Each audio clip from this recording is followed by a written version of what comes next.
Alrighty. Hello everybody. This is Kirusho here, and now, before I do get started, I do want to just say one thing. I do apologize for leaving you guys hanging on a cliffhanger for over a month. I was dealing with a sore throat and some problems speaking for a minute. That got better, and then I started recording again. I was working on a few other projects, and I did want to plan this out a lot more. However, with the way certain things work in this series, I have to be careful, revealing and showing off too much. Now then, with that being said, I had to do a few things, but I'm going to be trying to work on this for a minute and make this as long as possible. At least as much as my phone can possibly handle. Anyway, guys, with that being said, this one might be a long one.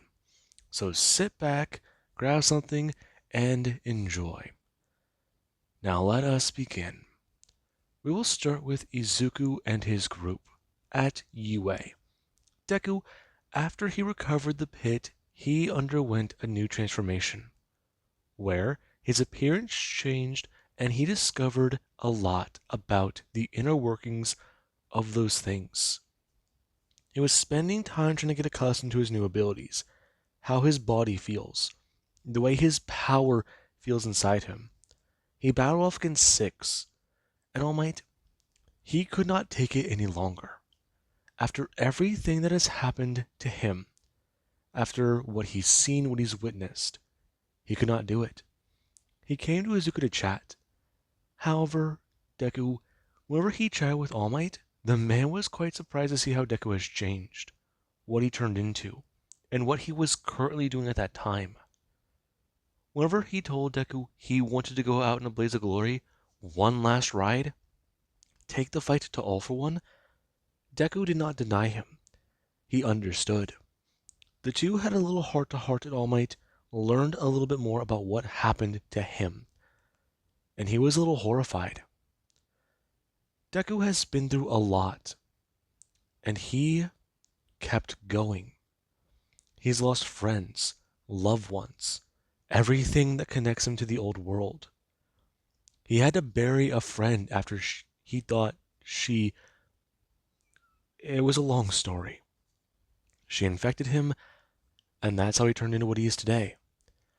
Because of One For All, he's still alive. And ironically, when it used to keep him alive, now it's killing him.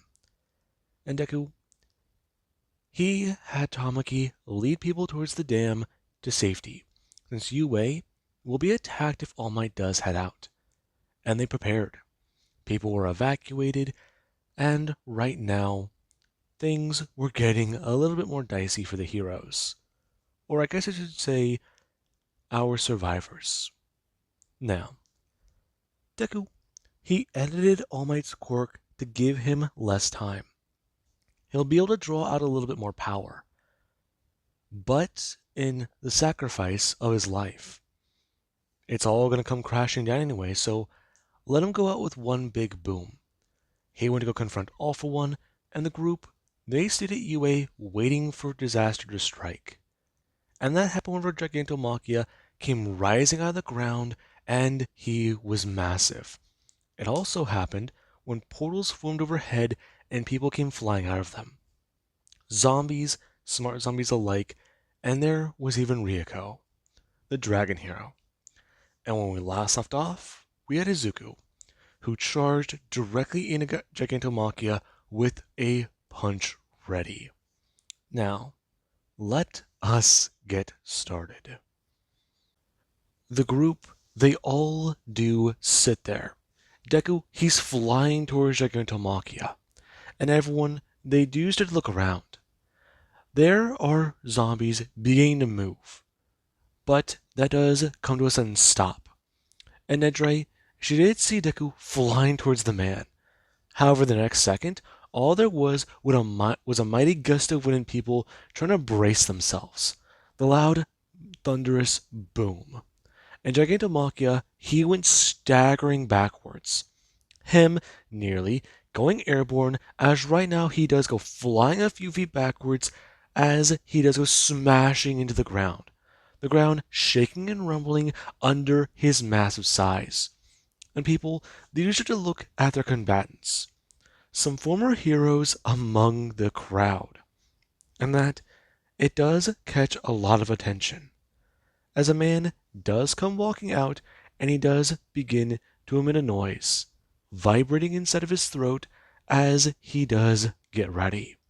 He's hungry, and he wants to know what they're doing, along with somebody who does produce gas. And then there is the old familiar blonde man. This, it does mean a lot. And a man with white hair does come stepping out of the smoke that currently is being produced, along with Dobby, whose face is healing, and his non-flaming skull can be seen. And this is where Nidre does get a turn, seeing the group along with her old mentor, who does come walking out of the smoke as she can be seen. And then a bigger man does come walking up. However, his face, it does not look normal. Red, fibers of skin. That's what she's seeing. It's odd. And this does mean quite a bit. They do see the combatants, and that has a lot of them worried. Since right now, why are they here? What are they doing? And this is where Nedre does go to stare at them. People getting ready at Shinso, he does have his sword at the ready, along with the others with their quirks. And Mirio does to clap, stepping forwards and expressing about how this is all going to be a little bit more interesting. Turning his head, hearing the thunder is booming in the distance as Deku, he is pushing Gigantomachia back, rushing in and blasting him through the air with another solid punch. Him hitting harder this time, as Gigantomachia, he is sent into the city. Him herded away from the school. And Mirio does turn back, smiling at Nedre. And she doesn't stare him down, bring her hands up as everyone, they do know what to do. The group's running at each other as Nedre does a flying kick at her former mentor, the dragon hero. And Ryoko does get a fly in, her sucking in her breath and beginning to spit fire. As the battlefield, it does begin to break up. Ibarra throwing her hands up as right now there is 9, who does go flying up in the air and throwing his hands up as lightning does begin to crackle and strike in the area. Ibarra uprooting trees as it go flying into the different directions and throughout the entire grounds. Currently, this breaking up the infected along with separating these people. Her watching the giant red fibered man get smashed up into a tree and it piercing through his chest. Him being sent flinging up into the air as he does come sliding down it, building more and more in muscle, breaking branches as he does begin to unwind and then begin to slither down, almost as if his body is one giant muscle. Now, there actually is Nedre, who does go flying at her mentor and bring her hands up, the aura around her allowing her to burn through some of the infected who do come towards her, where she's to bring her hands up and set a powerful blast of light. It flying at her mentor, who does go to flap her wings and fly backwards into the air. Her going to stand there, as right now she has to stare down at her former protege, her former sidekick. And this, it does somewhat disappoint her, as there actually is Dobby, who he was quite ready for what to do. He was intrigued, happy, and right now he does go to look out from behind one of these giant trees, turning his head and continuing to hear some lightning strike down, worried about what's going to happen. However, a horn does go flying through the air. It being knocked away whenever a dragon does come shooting out of Nine's chest and biting into the horn. And there actually is Pony, who does come flying up with her telekinesis and bring her hands up. Her holding up her hands as spikes to go shooting out of her nails. them flying towards 9 as he does going to simply bar them away with wind pressure. It flying towards her as there is Tokoyami, who does come flying up as right now the tendrils picking him up into the air. They do elongate. Him throwing his hands up as he does create a massive wave of shadows that is a fly Drookie at the man. And the darkness, it does go to punch Drookie through the wind. Currently, them all staring each other down as Tokoyami does turn, asking for her to provide a distraction, since he needs to get properly airborne. Dark Shadow popping out, expressing about how they've got to take this guy on, since he could be a big threat. And she's in a nod. Right now, her going to fly forwards as Tokoyami does the tendrils shoot up. Dark Shadow manipulating around him as he does begin to think, bringing together what he wants in his mind. And Dabi, he does go to watch, currently stepping out before he does go to duck. Mirko's leg smashing into a tree as is a bend into it. The tree going to crack under the pressure before he does go to bring up his hand, blasting at her, and he does just won't smile. Before his flame skull does go to reignite, our left arm does go crashing into the man. Him being sent flying backwards for his flip over. Him getting back to his feet and bringing his hand up. Mirko running forwards as she's a duck, run out of the area where she was standing, being lit aflame, as there is where someone they do come hopping in. This being where Asui, she does come running by and smashing into the man. And then there actually is where he does hear a sound. Right now him a bit concerned about what he does to hear. This being quite intriguing. However, there actually is Shinso, who is standing on the man's shoulder and yelling for Asui to change opponents. And this is where she's a turn, hearing noises and aware of what might be happening. This guy might not have as much power, but the other one, Gang Orca, he's a former pro. Experience. This guy, a villain, might not have the same amount. He might be dangerous, but if that's a 3-on-1, then she needs to distract that guy. Take care of him. In this, it's a big issue. Currently, Jotaro running in as he does gonna bring his hand up, chucking Shinso directly at Dabi. And Dabi, he does go to duck underneath one of Mirko's attacks before he's a turn, seeing Shinso, who does gonna bring up his sword. Him aware what to do, as Shinso, he does go to bring his left hand out and go to pull it free from underneath his sword. Him chucking Naishoki at Dabi, who does go look up, trying to dodge one as one does a slide by his head and cut into his face. And this, it does mean a bit. Him bring up his hand as Shinso does a slice down with the blade. Mirko kicking him in the chest before he gets sent flying backwards. Him being grazed by the weapon as he's sent flying. And there currently is where Gang Orca, he does look around. Him trying to fight off against a few other people. Ibarra is standing there as right now she has a look and away from her opponent, trying to figure out how to handle Muscular and what to do. And there is also Kami, who does go to turn. Her battling off against Midnight. However, there is where someone they do talk about it. Komori stepping in. Her telling Kami about how she can handle the witch, since she's got a bit of a reputation, and they've had a run-in. Hello, little Komori. Nice to see you again. You have history? Long story. I'll tell you about it later. Midnight going to somewhat pull her whip taut before she said talk about it. This little one used to be in her territory, and she did have to make an example of one of her tasty little friends. She had quite the meal. And this, it does what make her surprised. Midnight bring her hands up as the gas around her does begin to shift in color, and Kami is a little confused. However, Komori does throw her hands up and begin to emit spores. Her telling Kami that she might not want to get too close. Her taking a few steps backwards. Talking about how she doesn't have any fancy thing to do with her damn quirk, now would be the time. And that it does mean a bit.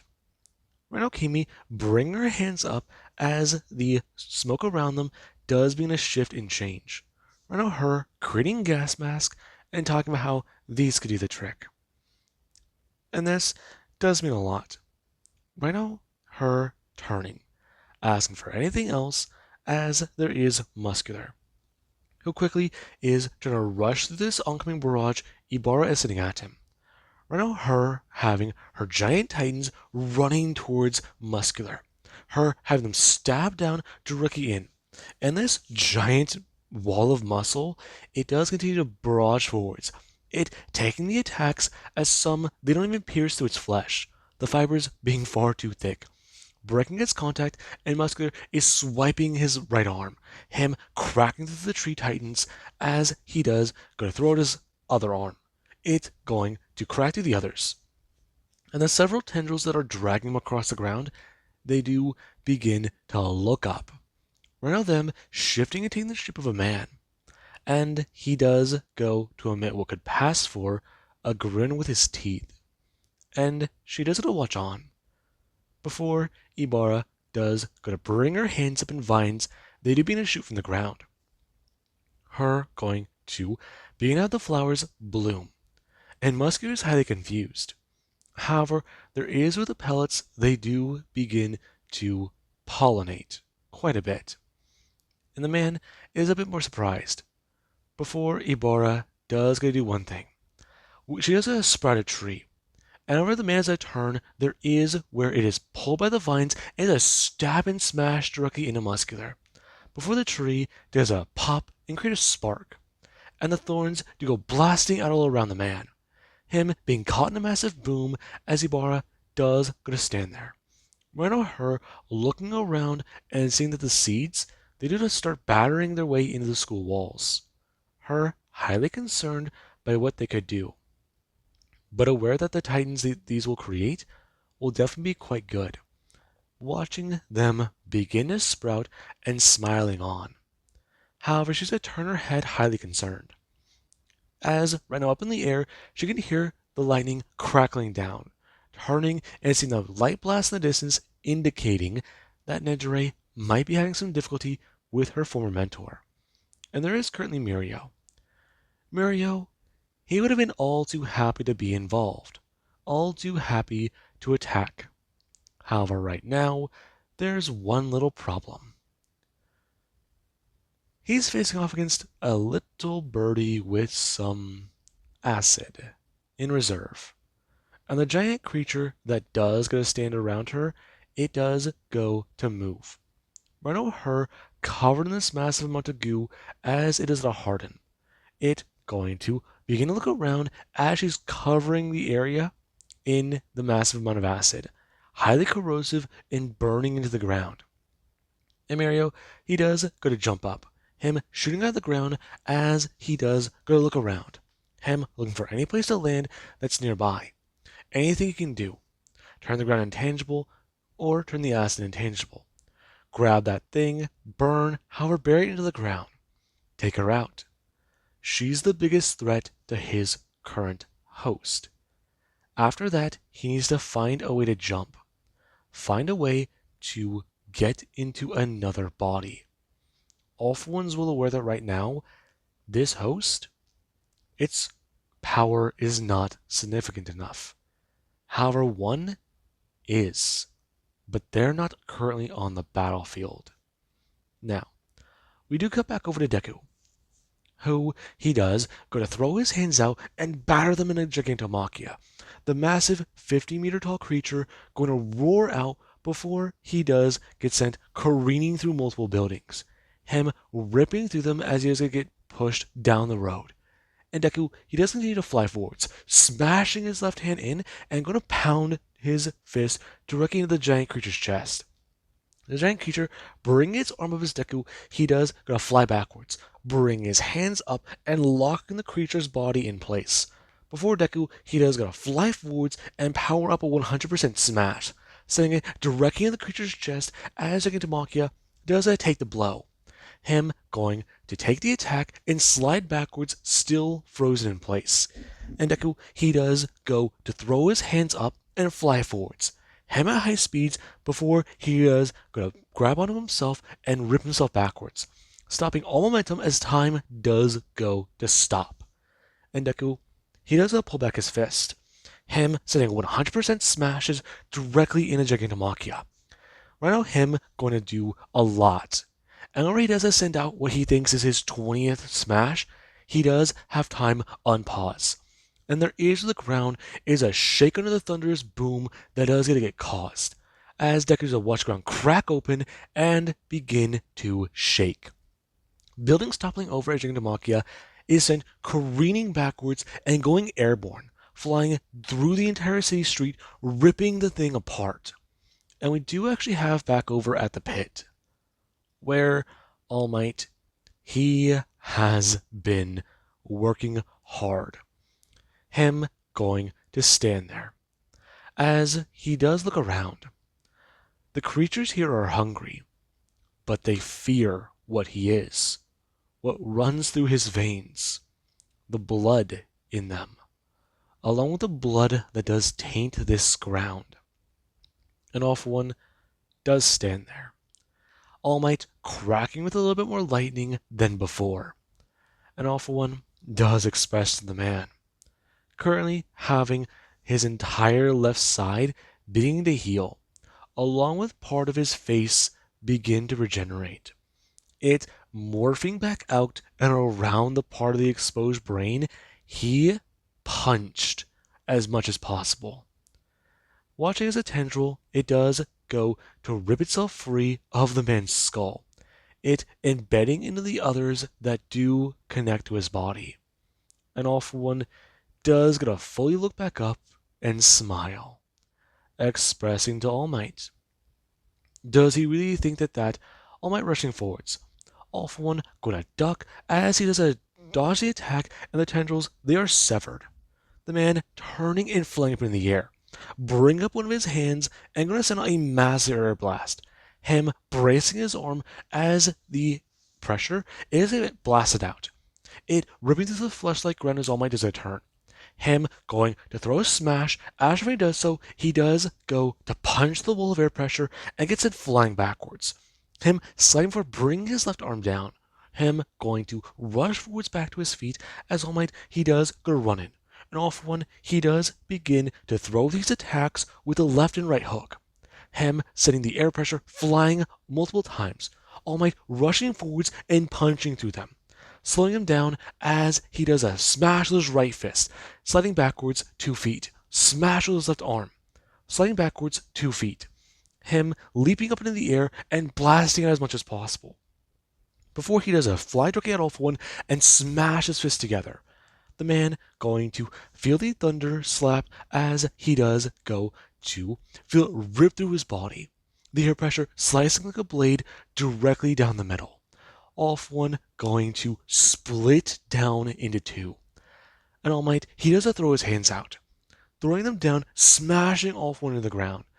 As the red paste, it does go to crunch down, and All Might does a smash his fist down over and over and over again, pounding into the material and watching it begin to coat his body, coat his hands and arms, the red blood seeping in his mouth.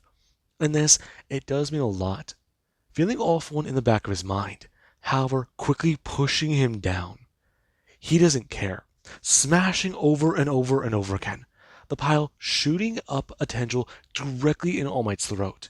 And All Might, he does go to bring his hands up, grabbing the tendril, before there is where some do not fly down into the man's back and through his shoulders, one piercing the man's heart as he is ripped off this red pile. And All For One, he does go to express, a mouth opening up as one of the walls they do begin to speak. All Might doesn't really understand. Him turning his head and seeing All For One begin to step out of a wall, his body red and fresh, as if he walked out of a shower, gleaming with the material, expressing. It's quite a lot for him to understand. The tendrils still connected to his neck and brain. All Might going to flex his muscles as he is to crush the tendrils and begin to fall, bringing his arm up and ripping the one through his chest and turning, grabbing it and then gonna rip it free before he does, gonna pull it out of his heart, sucking in a breath and beginning to breathe again, looking at All For One as the man does to see more of that lightning crackle around the former pro, aware of what exactly he might be doing. He wants to battle. He wants to fight. He can already see it right there in his brain. Though the epicenter is over there, maximum damage, it's not going to work. All Might staring at All For One. Another one going to bring their hand up as tendrils do to wrap around All Might's throat. Something jumping onto his back as his meat explode.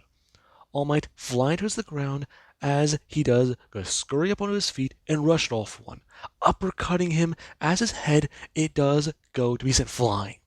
Before is a stretch back down and go smash down to the body before he is a lean forwards, headbutting All Might with the force as much as possible.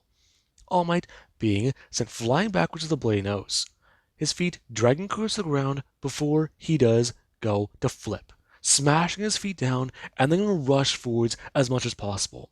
Multiple tendrils beginning to shoot out from around this cave, as All For One does begin to manifest everywhere. Hundreds of them could be down here. He kills one, he makes another. This place isn't just a pit. It's this monster itself. And that All Might, he is quite concerned about, quite worried about. He's no longer human. He's far too entwined with this place. He is truly a monster now. No longer human. That All Might's mind. Him blasting his fist out as he sends out a 100% smash with his left hook, hoping that he doesn't have much time left, since he does want to see this through till the bitter end. And he does it to feel that hand on his shoulder, the one that does remind him of Nana. And he does it to smile, thinking about this last ride, thinking about how proud she'd be to see him fighting, standing, and trying to do what he can. Be a hero one last time, even if she didn't know this would be happening. Now, let us cut over to Nejire and Ryuko, the two master and student duo. The two are currently fighting. Ryuko is trying to get in close to fight against Nejire. However, there is the fact that aura around her, it does stop her from getting too close. Right on Nejire flying forwards. Her bring her hands up as her mentor. She currently does gonna fly through the air and gonna turn. Her bring her claws up as she is trying to think about what to do. Currently, her dodging out of the way of an oncoming laser as it does go to fly past her, smashing on a nearby building as she does a turn. Her thinking about what to do as she's beginning to turn more into her dragon form, aware of a possible idea. Her growing in size larger and building in more speed. Before Nejire, she just continued to fly past, trying to make sure to keep up, increasing her speed more and more. Her going to fire out lasers from her feet as the momentum does to carry her faster. And the aura, it does protect her, ripping through and slicing through the air, only leaving a small little shard to her sense of smell. And there is where she's to see the giant dragon, flying and trying to make it to the area. Before, instead of trying to go through the buildings, there is where Ryuko does a smash directly through one. And it does begin to come down as Nejire, she does to see that. Her going to bring her hands up and go to throw them out. Before she sends a blast and she does a cut the momentum and go to throw her feet out. Currently her blasting out as the building is come flying down towards her. Her singing attack after her mentor before she's a fly directly up. Her bringing her hands up and blasting through as she's a punch to the building. It taking the energy and slicing it. Before she's a throw her hand down and the building it does go to slice in half. Before she does go to float there in the air and look around. Trying to think about what to do. turning and trying to find her former mentor. She can't see anybody. She can't see anything. And this, it does have her worried. The dragon's gone. But that, she needs to get back to UA. Her turning are going to fly. And we do have the other groups, where Tokoyami, Shinso, and Mirako, they're still battling off against Dabi. However, there is somebody more important they need to worry about. As 9, he does continue to send out those attacks down.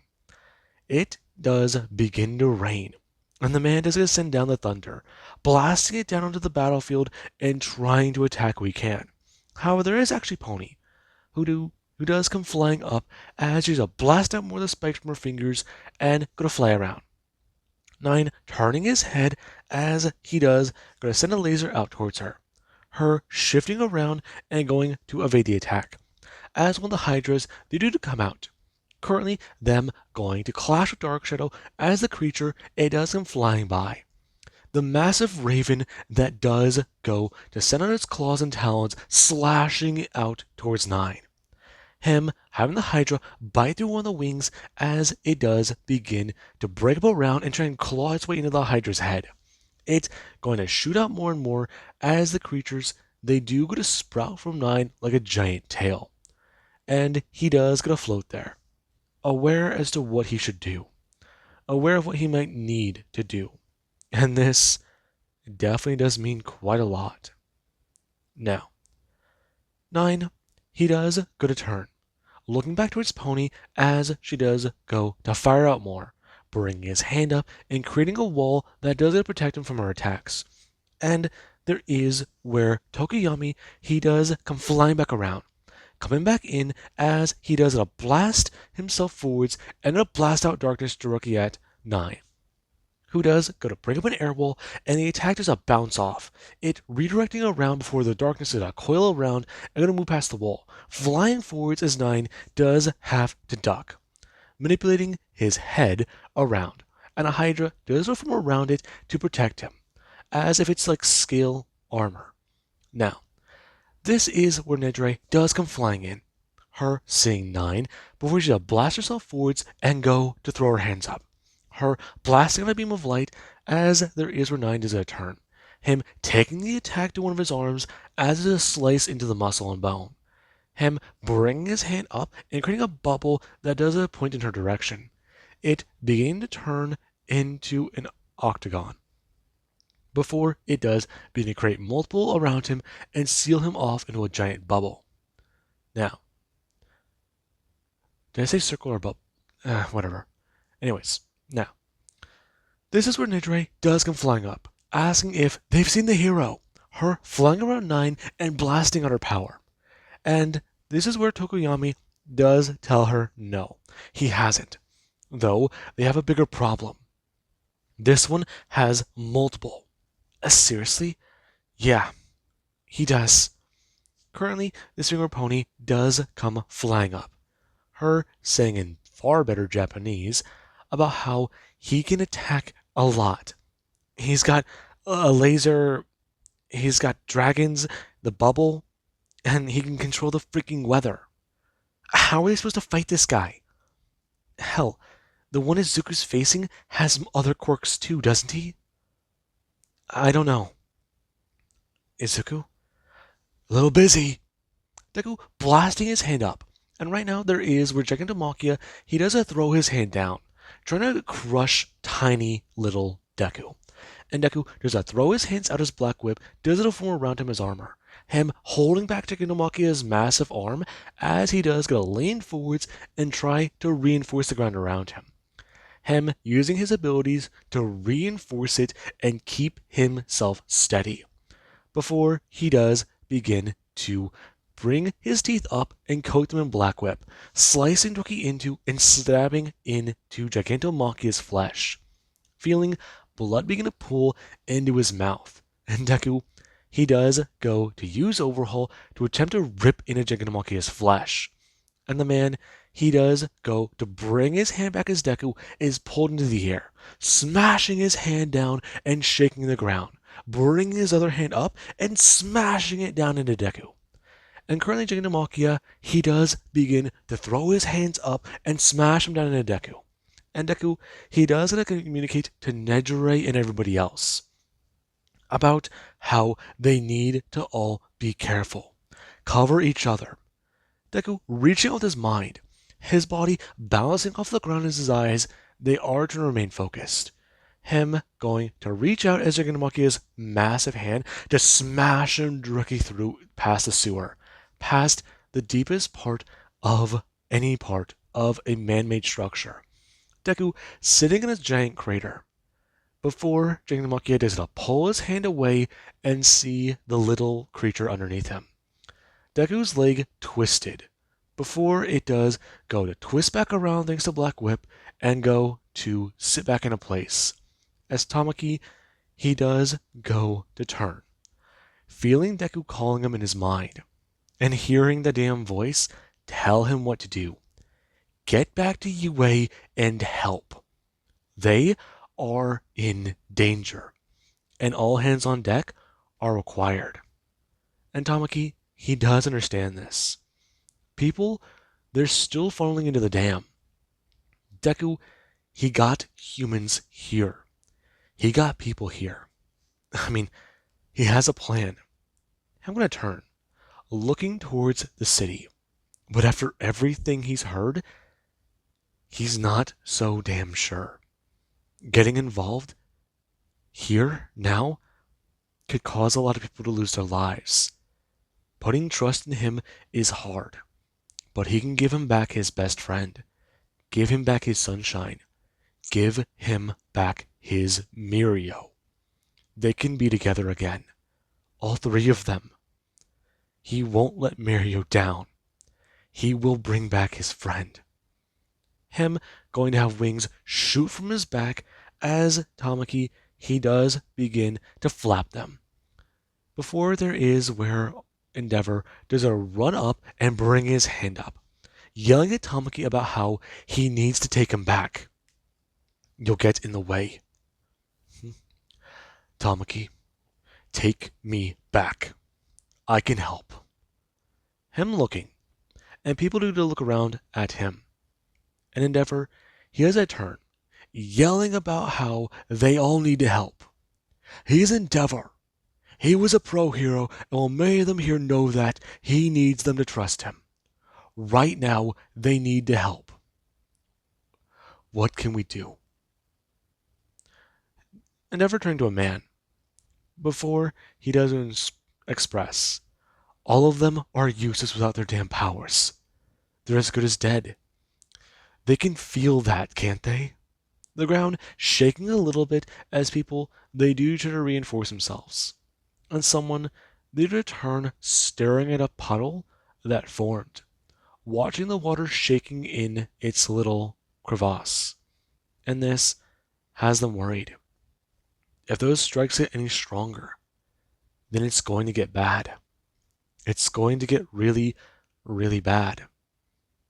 Without their powers, they're useless.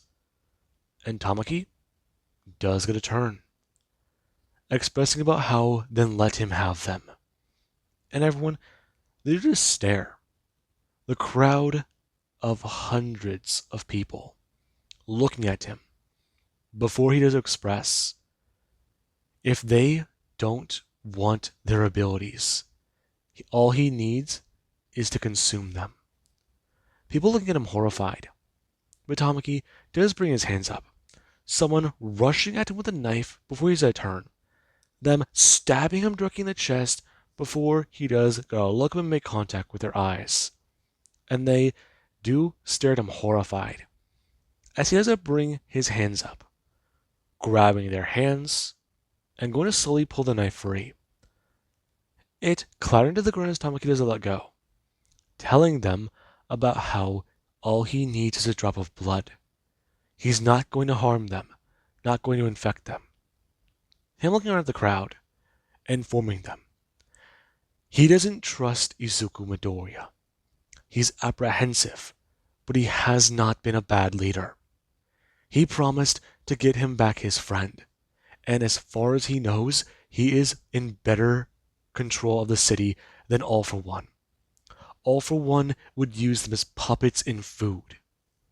All for One would gladly rip them all apart and make them a part of the damn pit. Or, if that one goes down, he won't hesitate to bring them all here and create a new home. Branch out and try to take more of Japan. Do all of them want to be part of a wriggling mass?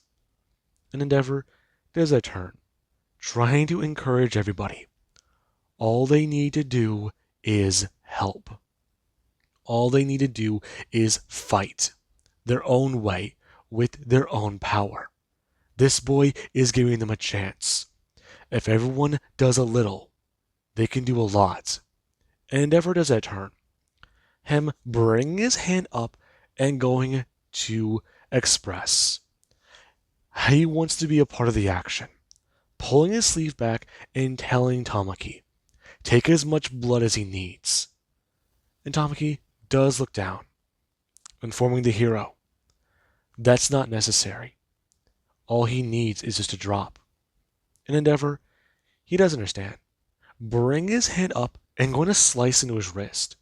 Before he does go to hold his hand up in Tamaki, he does go to reach his hand out, collecting the blood as he's to bring it to his lips and take a lick.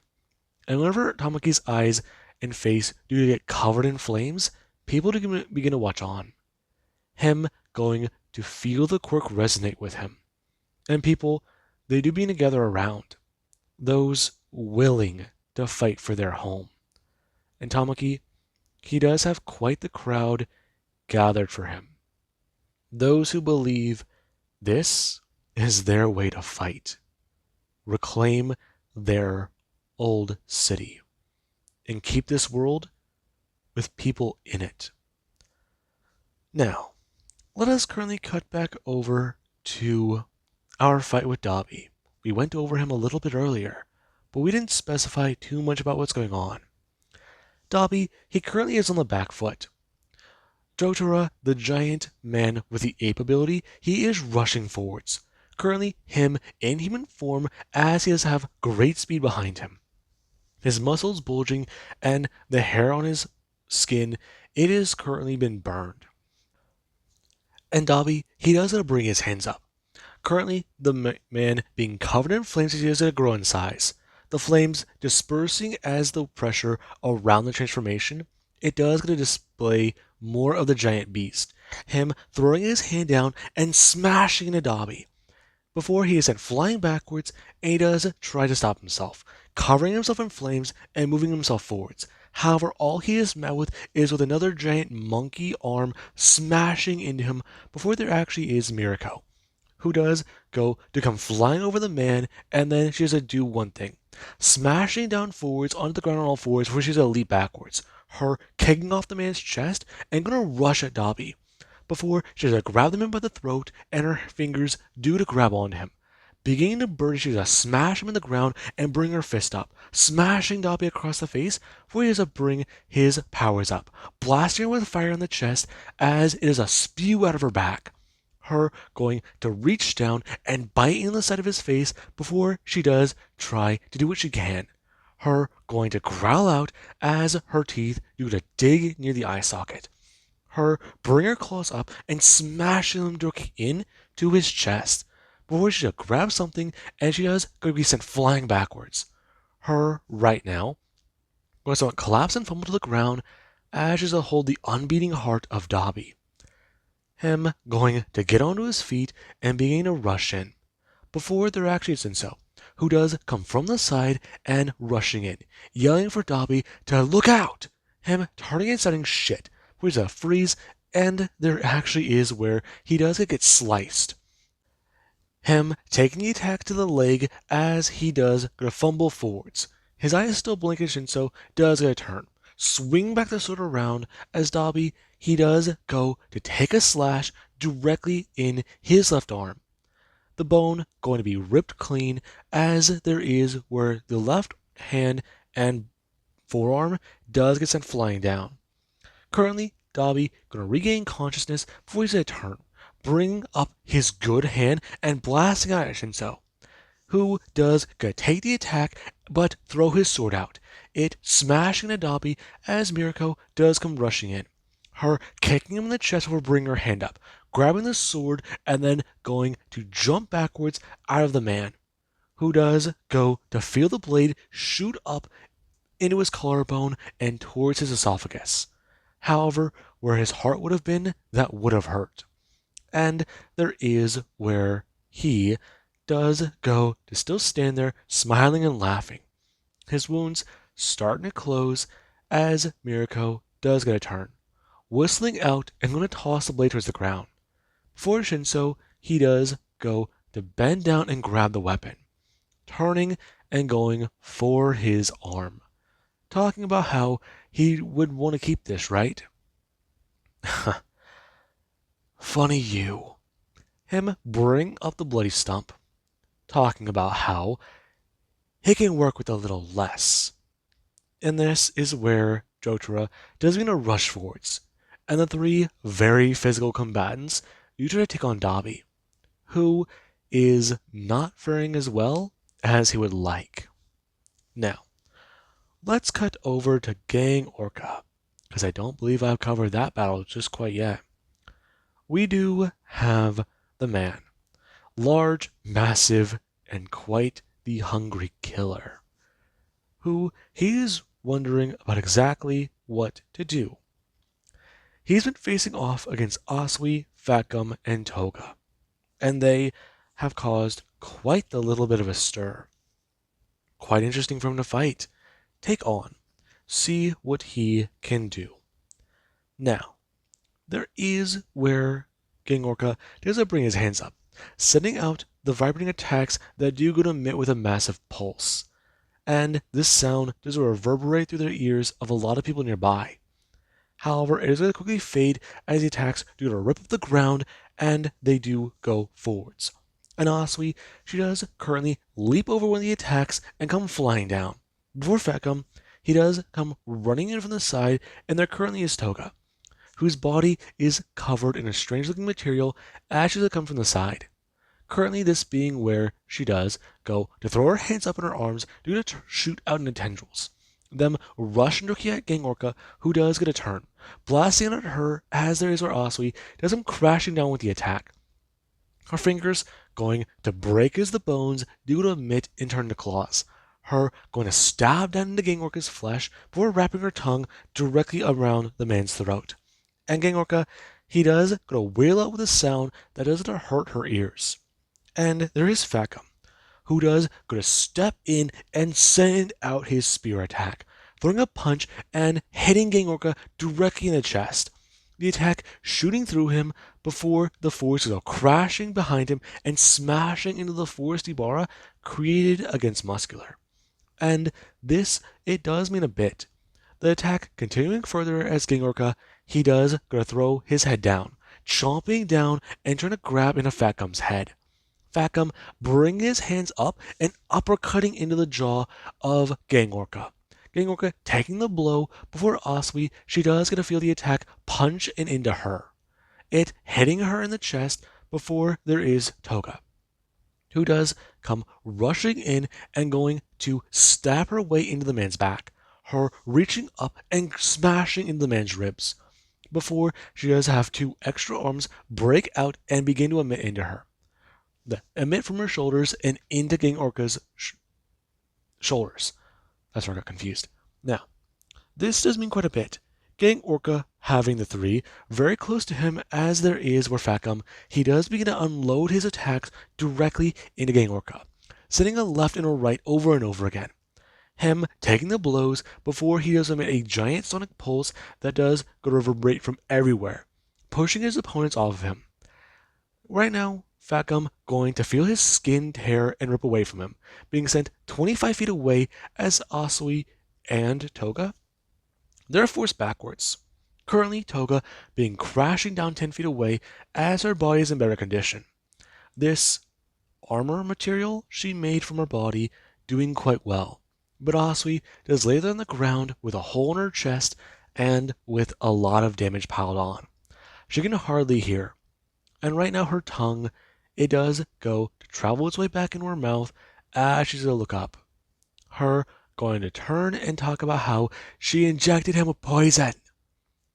Orca turning, not being able to hear them before he does go to turn back to Facum, aware that this man, his old pro associate, might be someone to take out first.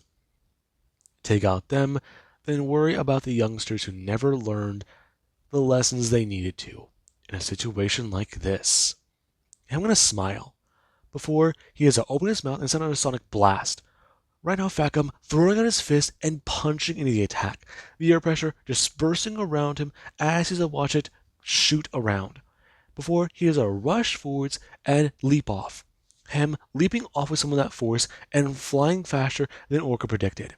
Bring his hands up as they're actually Toga, who does go crashing onto his back and spearing him through the chest. Before there is where Facum does a throw an uppercut, smashing his fist directly up and into Orca's head. Orca feeling his skull vibrate as right now he does gonna send out another one of those sonic pulses, turning and beginning to scream out with a banshee wail. And this, it does begin to hurt a lot of people's ears. And we do actually have Ibarra. Ibarra, she does go to stand there. As right now there actually is also Kami. Kami, she does go to bring her hands up as she's being to create a few objects. Robots and things with chainsaws for arms. Her setting them forwards as Muscular, he does begin to try and tear through the forest. Him rushing towards her as she does go flying backwards up into the air as a vine does wrap around her back. Right now, Ibarra turning and telling her about what to do and about how exactly they need to take this guy on. The trees didn't work, and your creations are barely doing anything. Can you make them tougher? I've tried. I don't know what to do. Muscular turning and making his way towards them. Before she's to talk about it, can she make something else? A flamethrower, stuff like that? Sure, I can try. Her turning, bring her hand up as the mist, it does mean to shift. Her grabbing onto a handle and pulling something free. Before she does talk about how, now what? And Ibarra does tell her, now she's got to make some gas, so give her a minute. When she does, she'll keep him still. Afterwards, just get him caught in a giant boom. Or, if she can, make something else. Make something tougher, stronger, and bigger. How big? Muscular rushing towards them. And Ibarra does send them flying up with a giant tree that does go to throw its hands up. It tosses them high into the air over the massive forest. And she, while airborne, does a turn. Renault vines shooting up to grab her as she does a yell for Kami to make something that can hurt him. And the two, they do go careening around the forest. Currently them flying through some of the vines that do go to hold on to them. And Kami does understand. Her turning her body as she's going to think. Her having an idea that does seem interesting. As 2 copies of her and 2 copies of Ibarra are created. Them going to be sent flying down the forest floor as they do go to land. Them turning and running as right now there is where Muscular, he does going to turn back around and begin to batter his way through the forest, making his way over the fallen trees and the area where he has been rampaging through, trying to take these 2 on. He's had quite a bit of fun. Quite a lot to do. And there is where Kami, she does go to stand there. Right now her bringing her hands up and beginning to create a new weapon. However Muscular is going to rush her, she does go to hold up the gun and begin to fire. The minigun going to shoot rounds as it has been a fly directly at Muscular. Him going to bring his arms up to defend his skull. As Kami does get a watch. A version of Ibarra coming out and bring up a flamethrower. It blasting out as a tree, it does get to come flying from overhead. It holding a massive tree before it is throw its arms down and smash it directly on the back of Muscular. Him going to smash in the ground before the real Kami and Ibarra do come out. Giant tree people walking in and beginning to try and pile on to this man. And there is where Kami is trying to imagine something. Something to hold him or something to attack him. That's the problem. Her imagination is her limit. And she does have an idea. Her going to bring her hands up as she does, gonna pull something out. Right now, her going to have a three-pointer run towards and begin to attack him. It going to dig its fingers down as it does, begin to turn into a drill. In this, it does make Muscular roar out in pain. Him creating more muscle fibers before they do begin to shoot out and stab into some of these creatures. Kami's creations popping and dispersing. As some, they do begin to also take the damage and then disappear as well. The illusions no longer having their effects. However, the trees, they do piss him off. And Kami does throw her hands up and begin to create a massive amount of the three-pointers. All of them large and massive. Drills for weapons as hands. And Ibarra does throw her hands up, ready, telling her about how she might have created enough of the gas. Already? Yes. Are you ready for it? Not yet. Let them fight. The three-pointers rushing at it. The three-pointers rushing directly at Muscular. Him trying to endure their attacks before they are stabbed directly into him. Him going to take the blows before he's a turn, battering a few of their heads away and trying to attack further. Before there is where he's surrounded by the three-pointers who do continue to stab and stab and stab. Endeavor cutting into one which does go to spark. It being a blow around him as the others do go to blow up as well. Him being covered by the explosion before he has to sit there. Body regenerating and regrowing muscle. Regrowing his defensive armor. And Ibarra does get to see that. A massive spike shooting directly into the man's chest. Him sitting there and going to somewhat spit out before he has to look up. Staring directly at her. And her arm is covered by a massive branch. And the man, he does try and stand. Before she does go to have her arm somewhat wince as she does bring up her left hand, slicing off the part of the branch and pulling her actual hand out. It covered in a sap-like material as she does a look directly at him, turning to Kami and expressing about how it might work. And then the two do look on. Kami bring her hands up as she does go to create a massive wall right in front of her. It made of metal. Before there is where Muscular does a rushing in and smashing at the wall. Him denting into it before she's flying up with the help of Ibarra. And she does go to bring her hand up and create a massive slab of stone. Or a massive slab of metal, I mean. It flying down and smashing and squashing into Muscular, who does attempt to get right back up, picking up the massive slab. Him burying him a bit into the dirt as he does go to try and toss it to the side. The man looking back up before he doesn't feel a shooting pain in his chest. And he doesn't feel his fingers and arms and tendrils begin to feel odd. Right now him unable to control his movements. Before there is where a branch is shooting through his chest and he does go look down. Quite confused. Quite alarmed. Before is a shoot through his back, and he does go look up as well. And the two do go to stare on, trying to think about what the hell they're seeing, trying to think about what the hell's happening. And Ibarra does go to smile. Since that little seed she planted, it needs to take root, grow in something that it can feed on. And she is quite intrigued by what she's witnessing. And Kami does throw her hands out and begin to talk about how they're winning. As Muscular, he does begin to have the tree shoot through and rip through his muscle fibers, growing rapidly and feeding on him. and the tree is to take root in the ground and rip through Endeavor Muscular's leg muscles. Him trying to make this endeavor less painful by bringing his hands up, grabbing his head, and going to tear the skull free and throwing it out towards the ground.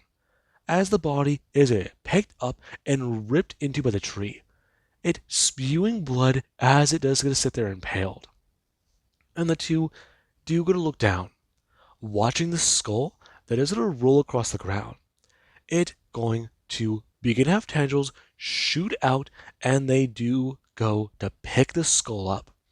It, trying to scurry away as Muscular, does need to retreat, regrow more muscle, and recuperate. And Kami, as I throw her hands up as a cage, there's a smashing down. The glass box smashing to the ground as is a catch Muscular's skull. And Ibarra does bring her hands down for spikes to go shoot upwards and fill the bottom of that box and kill Muscular. And the creature formerly known as Muscular, it is killed, put down, and put to rest. As you do have over with the other combatants, let us currently cut over to Deku. Deku, he does go to stand there. He has taken in a little bit of those quirks that Gigantomachia has, and he's gotta say, they are quite something. If he didn't have All for One, he would have already been killed a number of times over. He's incredible. That's all he can say. Gigantomachia is a being of strength, power, size, and endurance. That on Deku's mind. Currently him standing here. He doesn't know how many blocks they've destroyed.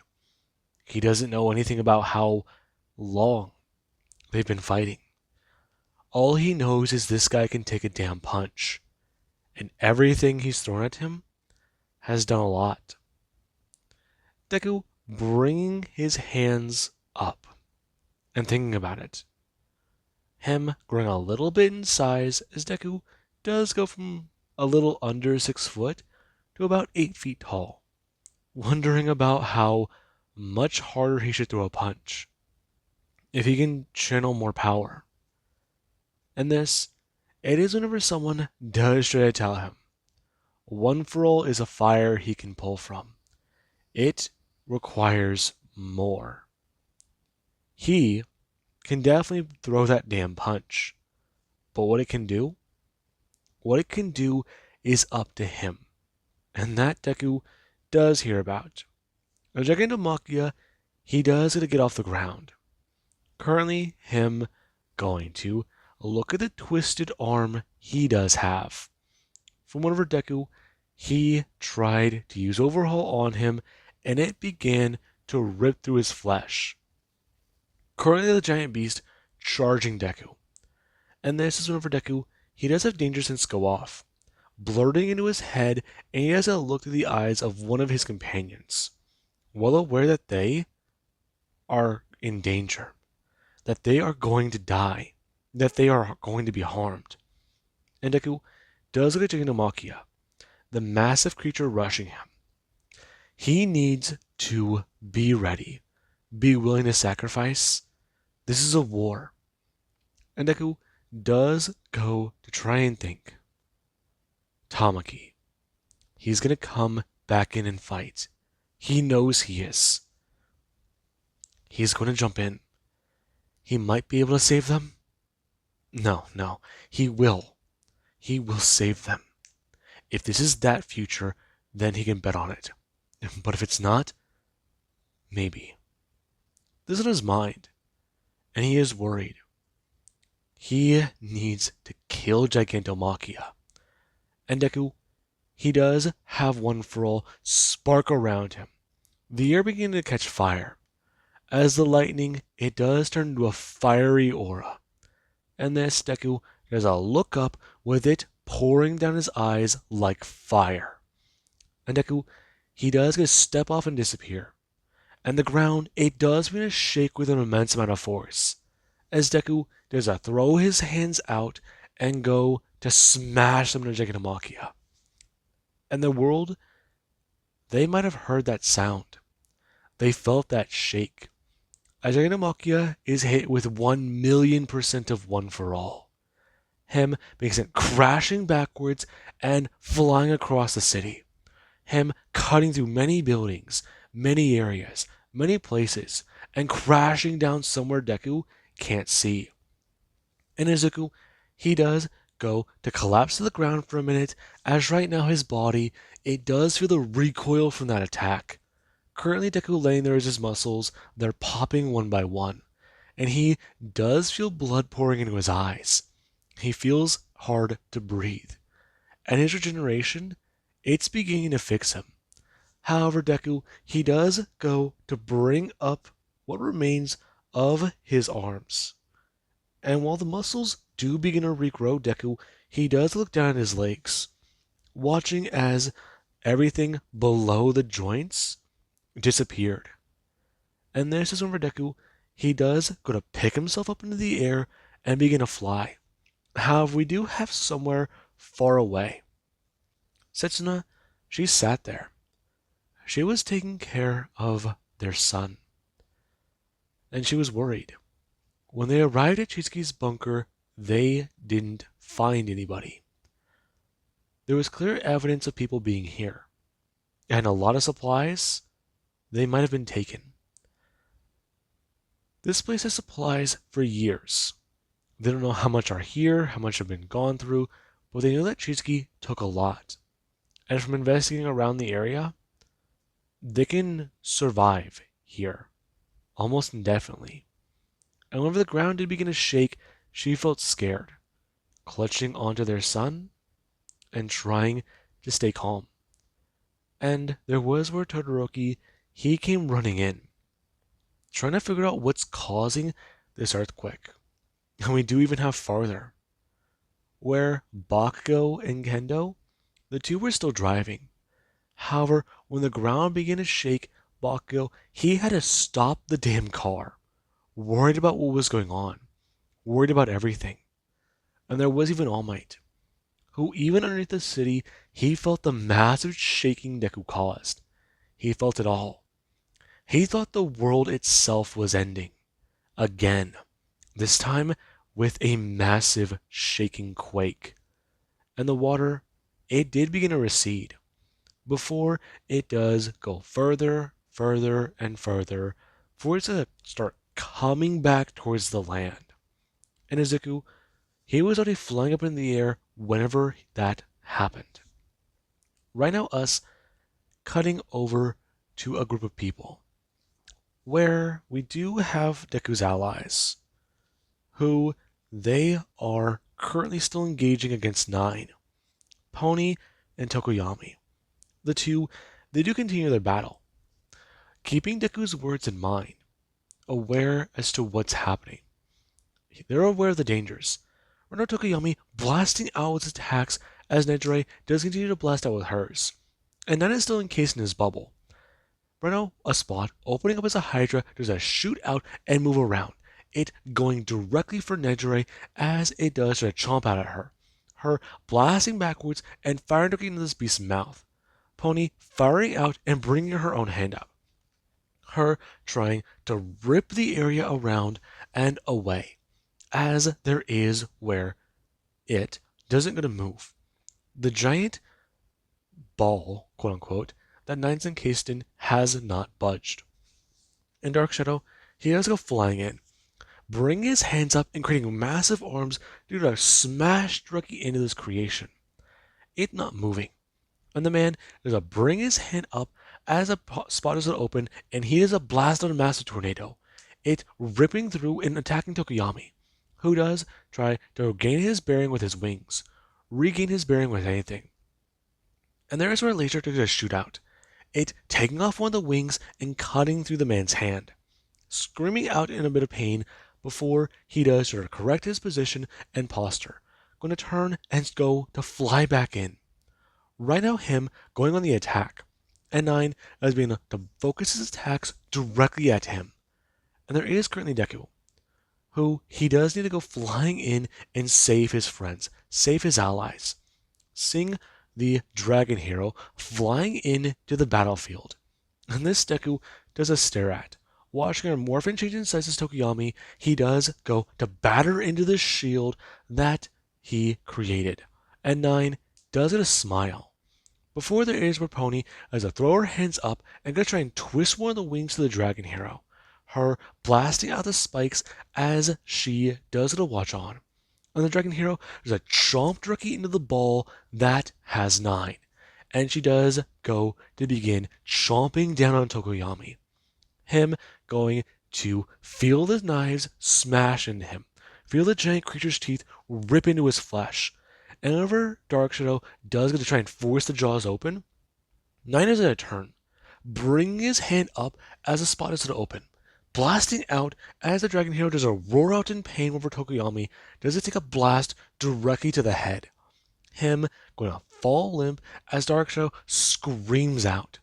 And there is where 9 does get a turn, looking at Pony as his ball doesn't open. Nejire blasting it at 9 as 9 does get a blast out at Pony. And Pony, she does gotta take the attack directly barely dodging her head. It slicing into her throat as a Hydra does go flying at her. Her bringing her hand up and trying to defend. However, there is where 9 is flying towards her. Right now, him trying to do what he can. The attack Nejire sent at him, he was able to block with a shield. However, right now there is Deku, who does come flying in as the dragon hero. She does try to turn. Her right now going directly for Pony as there is where 9 does a turn trying to attack Nejire. And Deku, he can no longer communicate with Tokoyami, but he can still feel Dark Shadow. And right now there is where the dragon hero does a roar out and bellow out in pain. Her flying forwards and trying to grab directly on a Pony. And Deku does a bring his hands up and throw it in attack. Currently, it sparking the dragon hero as she does a roar out flames and go to hit Pony, who does get her body covered in the fire. Her being to lose control of her power before she does begin to fall. And this, it does cause problems. Before Deku, he does go to look at the dragon hero before darkness does begin to shoot directly out of her back. And this does mean a lot.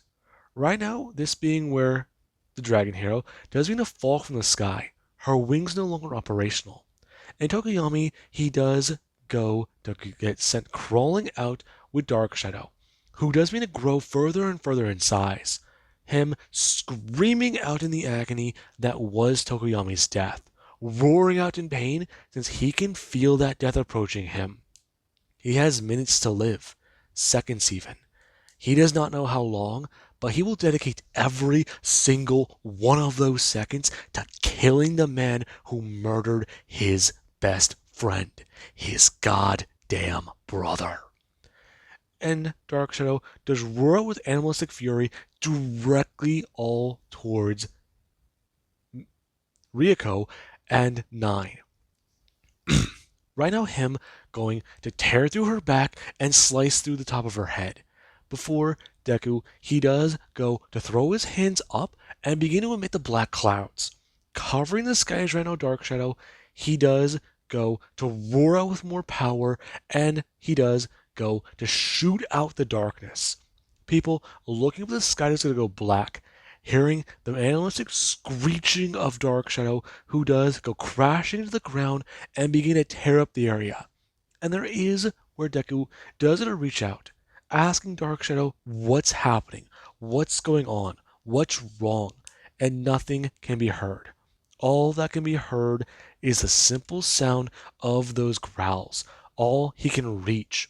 And 9, he does bring up the shield, as he doesn't see the massive wave of darkness that does going to envelop into the sky, going to come directly down, smashing onto the bubble he's created.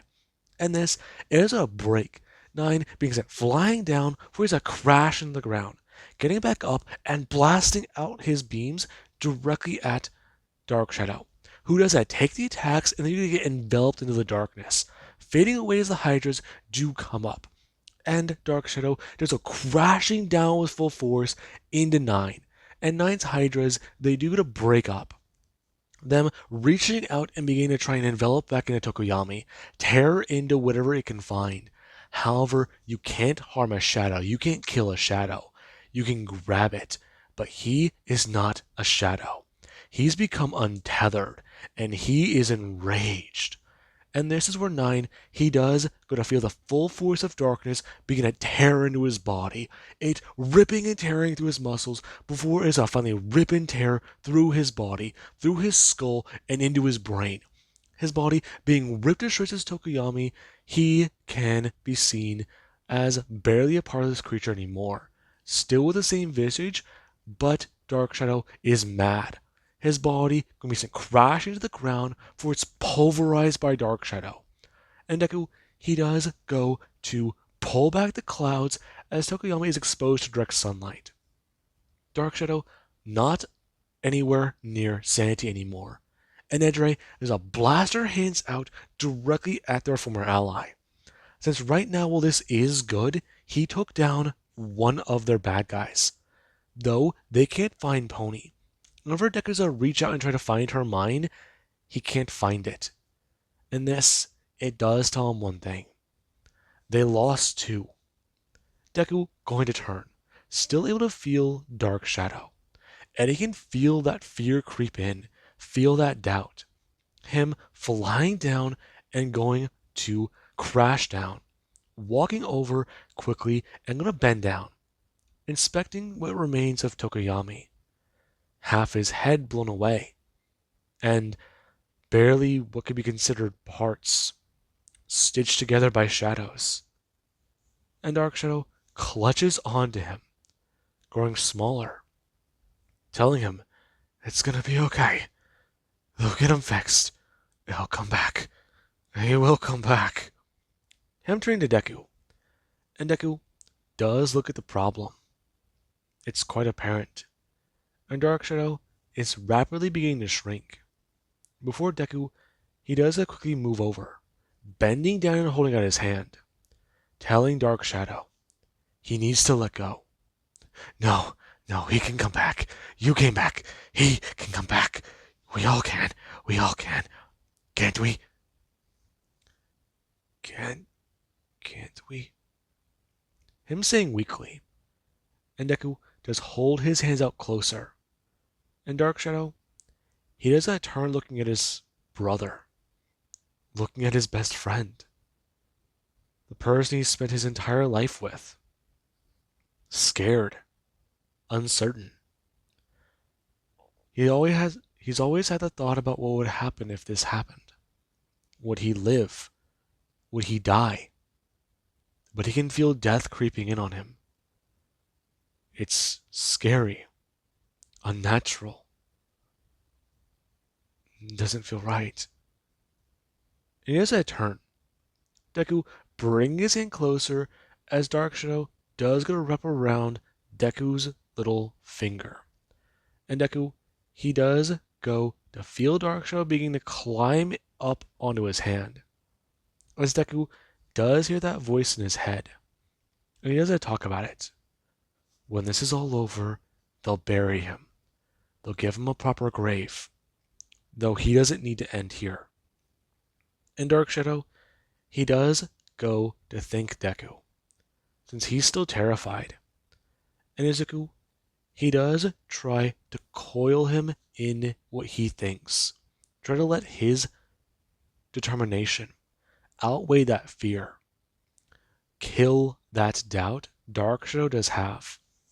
And Deku, he does a look around, still not too sure about what to do, what they have done.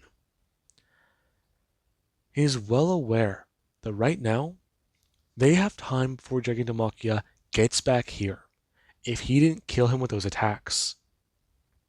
But if he's still alive, he's going to be quite mad.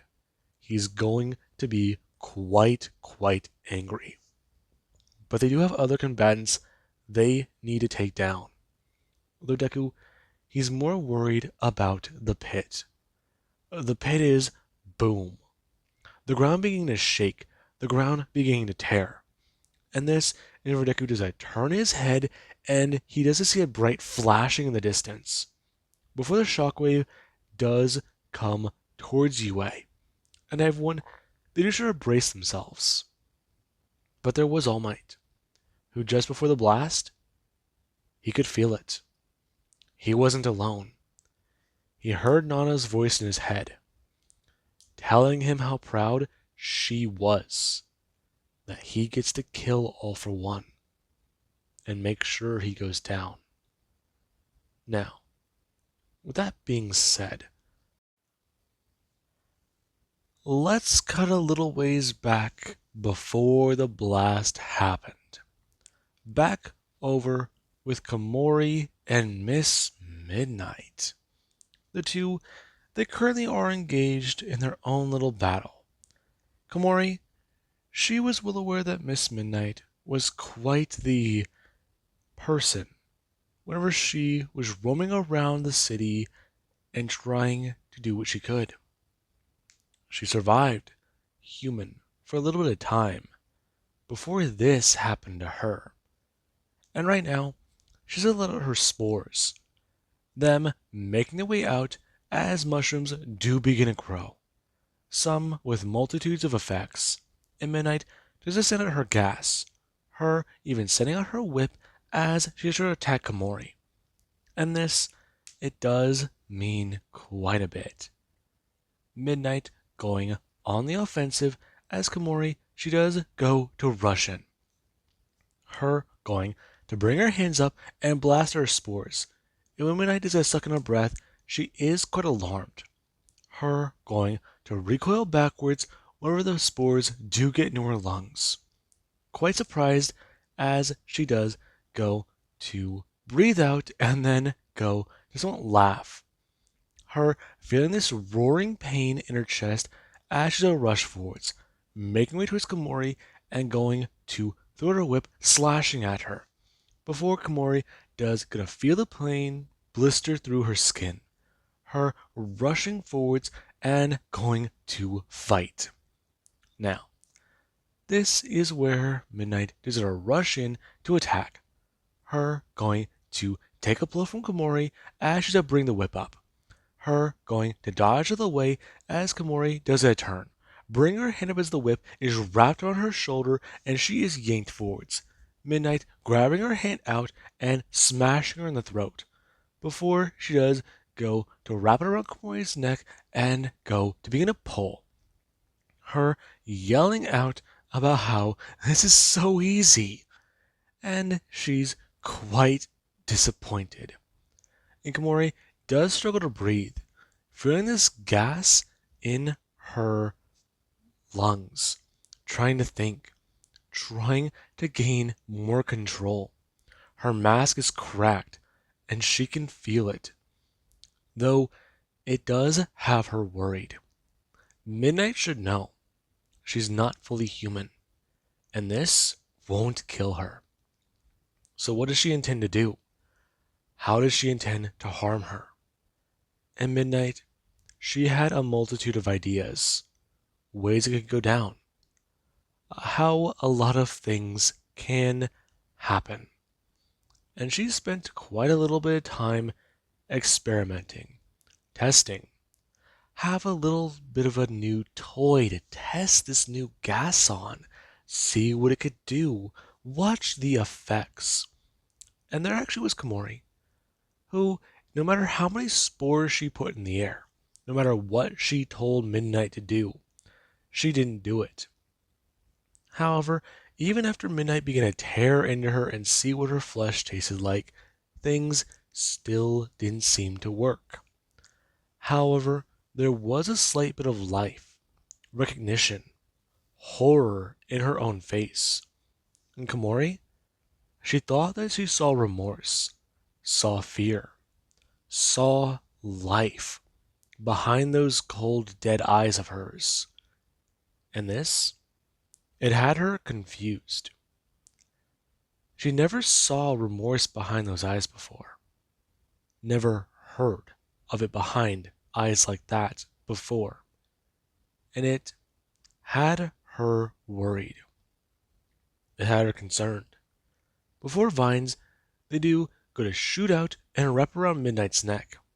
Her being ripped up into the air as Komori, she does have that whip wrapped around her neck, pull taut. It going to rip off her head as Midnight is ripped up into the air. Her quite alarmed before she does turn. Her watching on before she does go to see a few people. And this is where Ibarra does come walking up. Her holding the bloody head of what remains of Muscular. And the man, he can be seen by her. Her talking about how he was quite a challenge. Though, maybe not. Not anymore. It does seem quite interesting. Yubara turning her head, and Kimi does so as well. The two staring at Komori, who does sit there wordlessly trying to talk, trying to say anything. And while her mask does sit there on her head, both the two are worried she might have been killed. And whenever Ibarra does go to rush over, there is where she does go to bend down. Her going to pull the mask off as the gas around them, it does go to someone sting her lungs. And this is where Komori does try to wordlessly talk, telling them about what's going on. Before her eyes do begin to seem a little distant, her thoughts do seem odd. Her trying to breathe, but her body clearly unknown to what's happening. Inibara does go to take the head and bring it back over to her body, trying to help any way she can, setting it down and turning to Midnight. As she does go to express about what now they're going to be doing, since their former teacher, no, a former teacher, that's all she is now part of a problem. And she is going to enjoy killing this bitch. Though she does have one very interesting idea. And Midnight does try to radiate gas before another seed is shot directly through and into her spine. And it does begin to grow. Now, let us currently cut over to Mirio. Mirio, he's had quite the difficulties. Whenever 9 was firing around all those blasts, things were quite difficult for him to move and operate around the battlefield.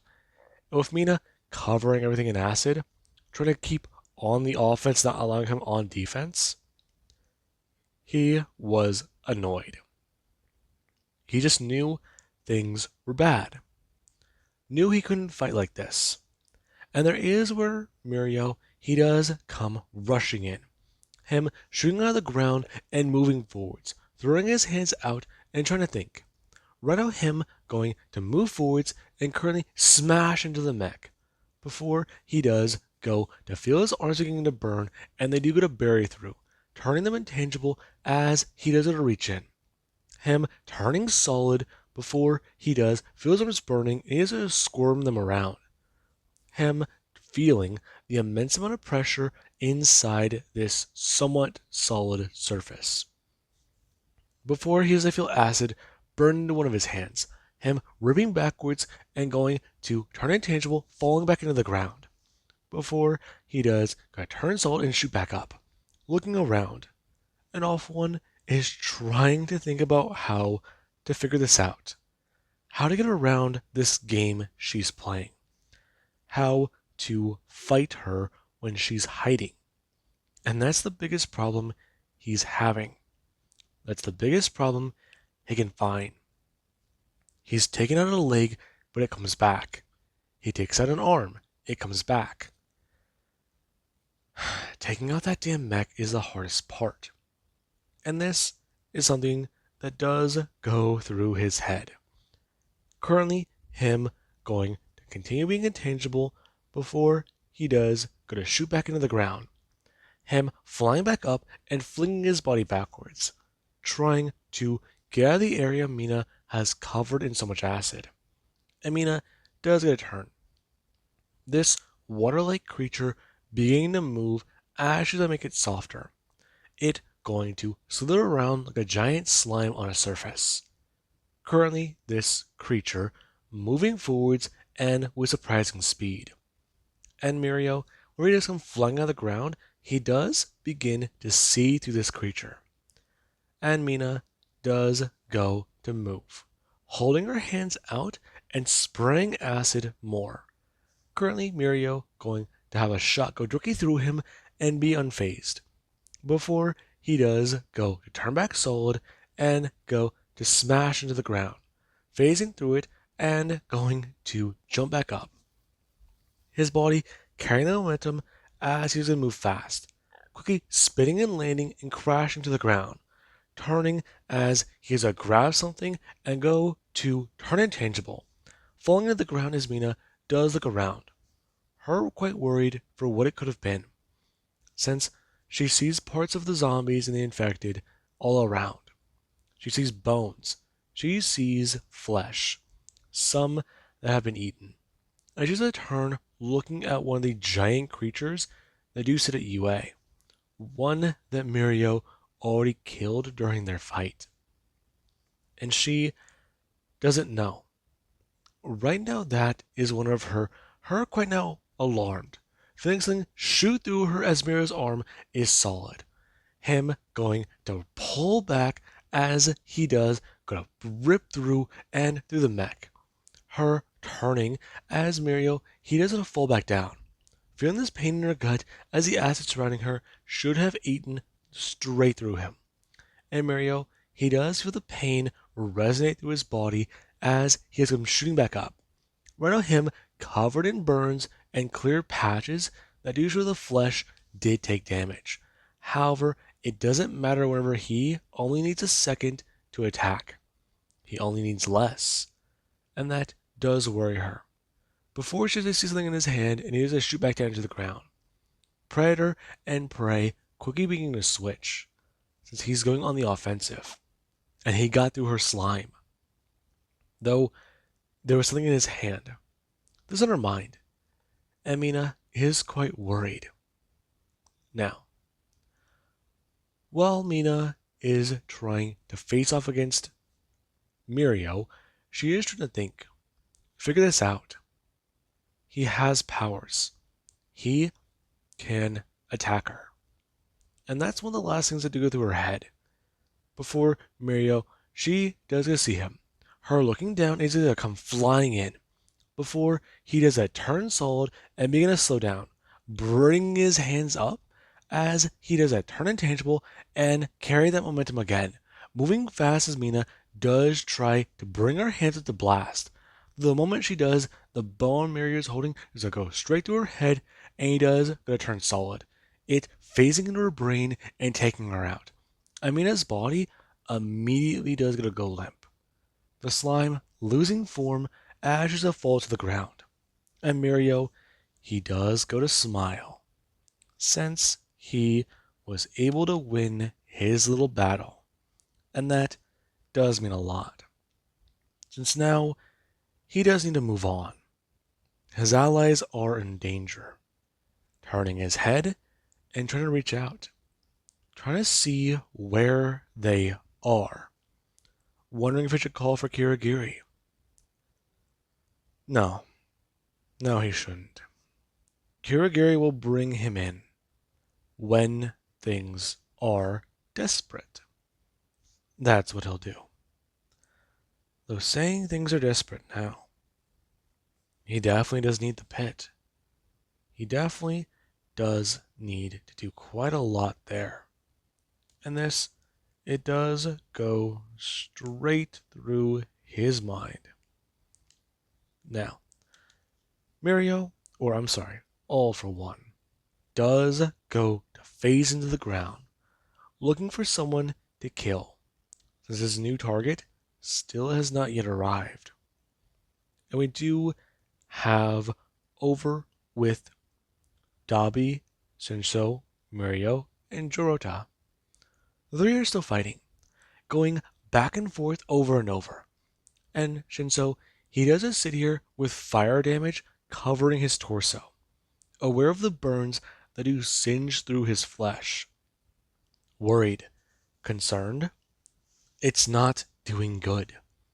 Him turning and seeing that their heavy hitter, the ape-like man, he does go to sit here. His muscles clearly visible, and patches of hair and skin still on his body. Though his back, it does have a lot of damage. He's trying to allow his muscles to recover, allow his body to get better. However, after trying to dodge so much flames, trying to trick this guy to talk, he's silent.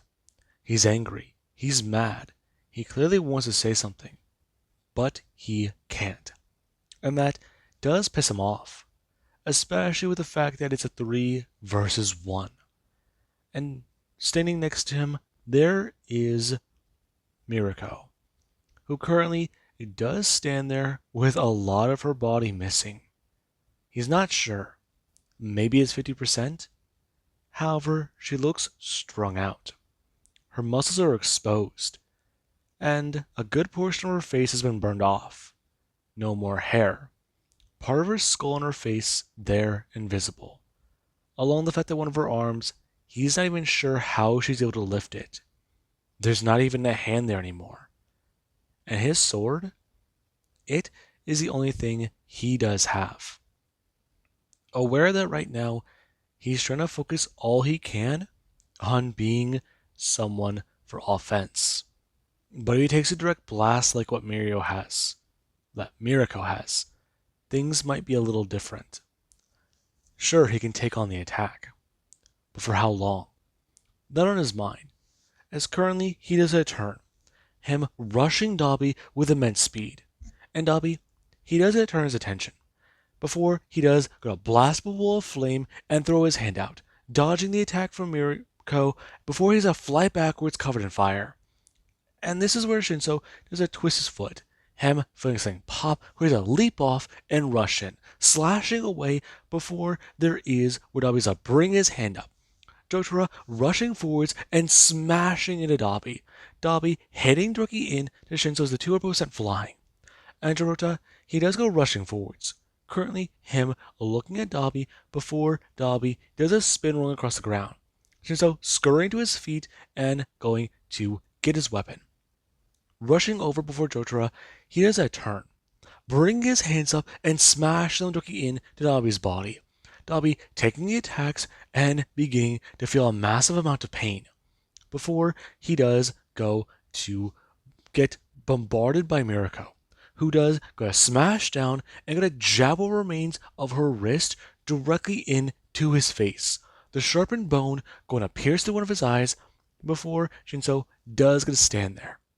Him going to feel a lot more relieved as they do to watch the dog pile continue. Dobby lighting the tube in flames as he does go to burn brighter and brighter and brighter.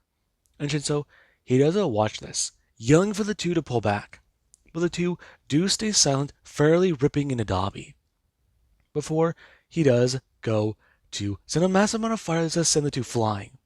And Mirako, she's covered in completely singed by flames, her recoiling backwards, smashing onto the ground.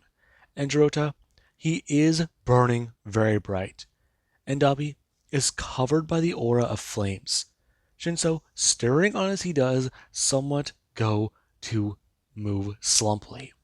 And he does see it. His body can no longer handle it. They've piled on too much. He's got one chance. Him turning. And Mirako is still smoldered by fire, covered in it, and she can't recover. He could put her out. He could try, rushing forwards, going directly for Dobby.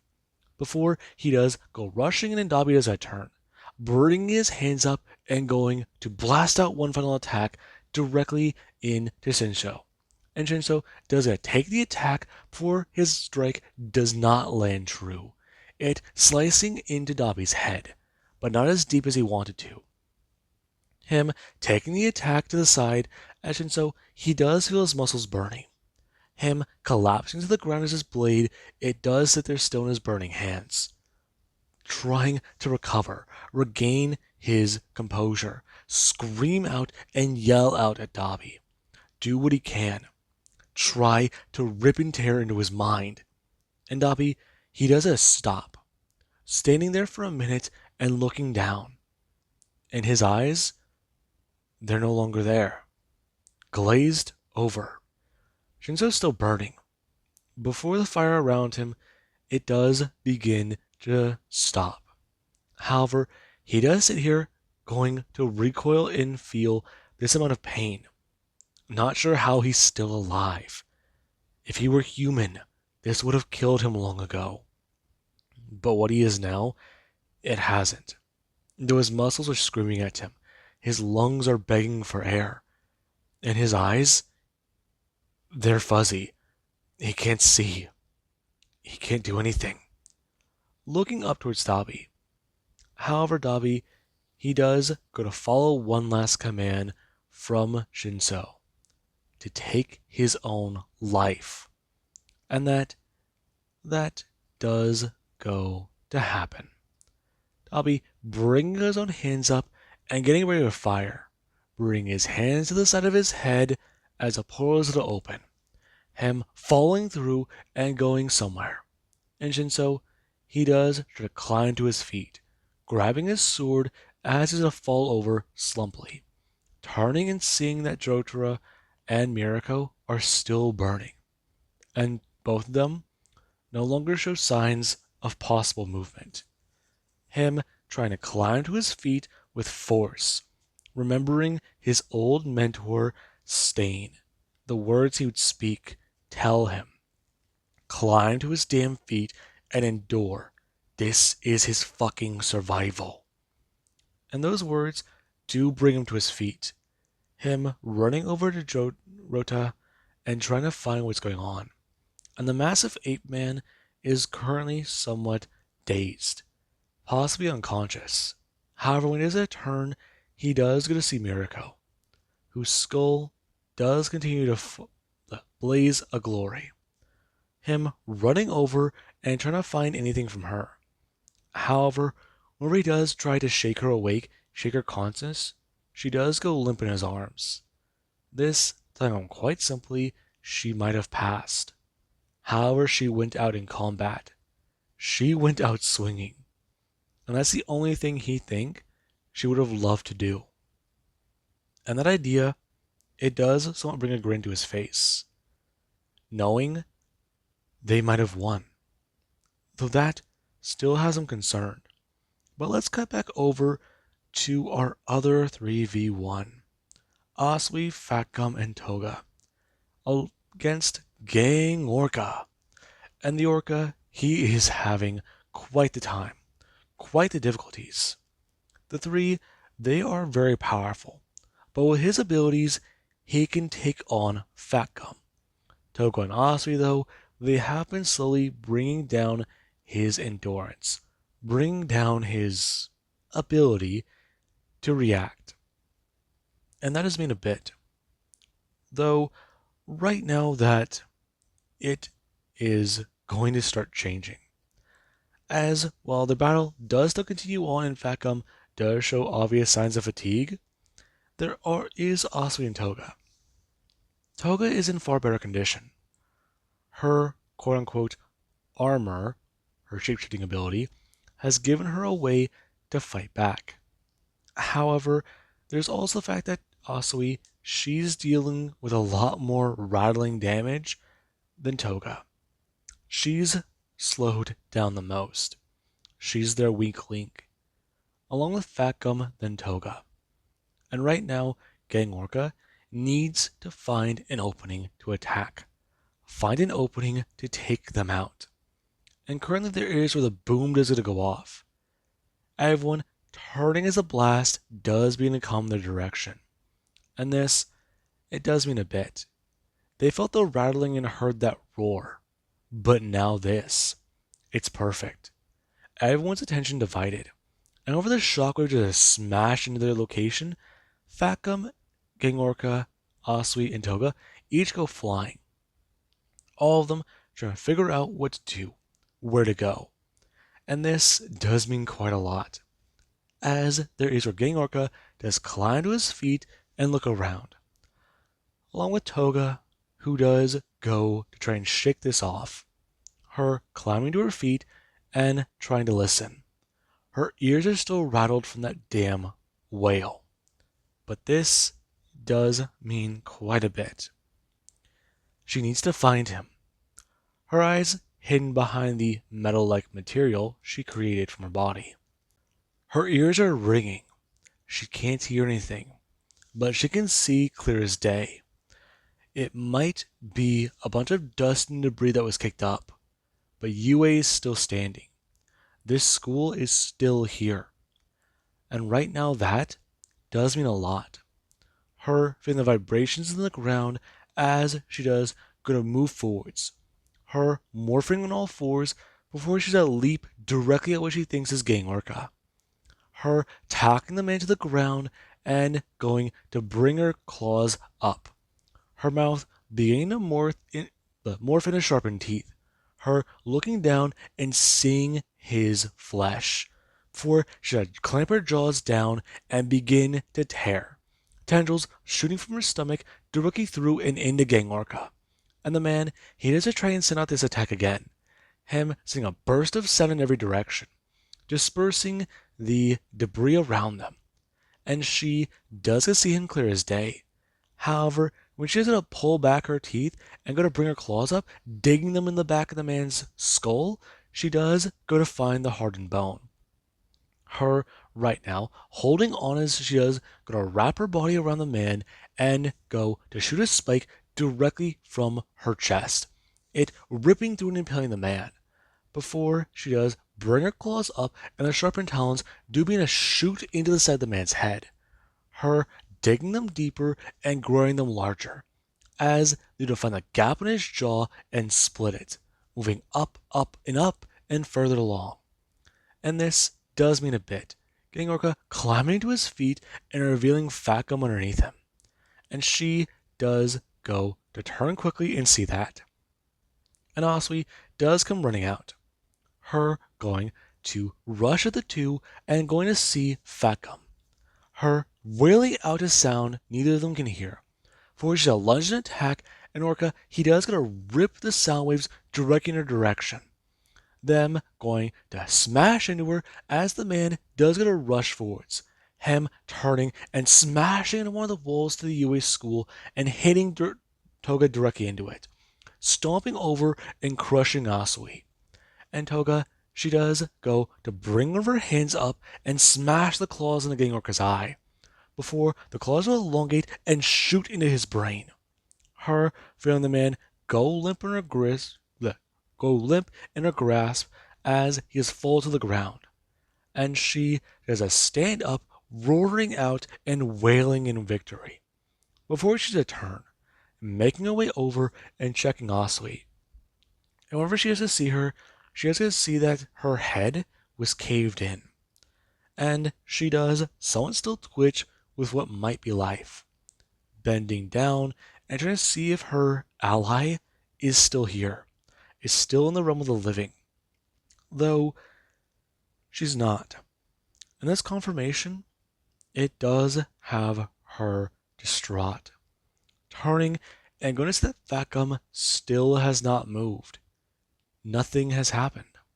Running over, finding the man laying there dead, blood trailing from his nose, his ears, his eyes bloodshot, along with a strange liquid pouring out of one side of his head. And this, just a stare at. It still leaking out as she has to turn his head, getting a look at it and watching the purple liquid seep. And that does have her confused. Trying to shake him and get him awake. But Fat Gum doesn't respond. He simply lies there, a blank expression on his face, not breathing, telling her one thing. Whatever Gang Orca did killed him. Whatever happened isn't good. He's dead. And let's cut back over to Deku. Deku does climb to his feet, debris all around him, a lot going on, highly confused, concerned.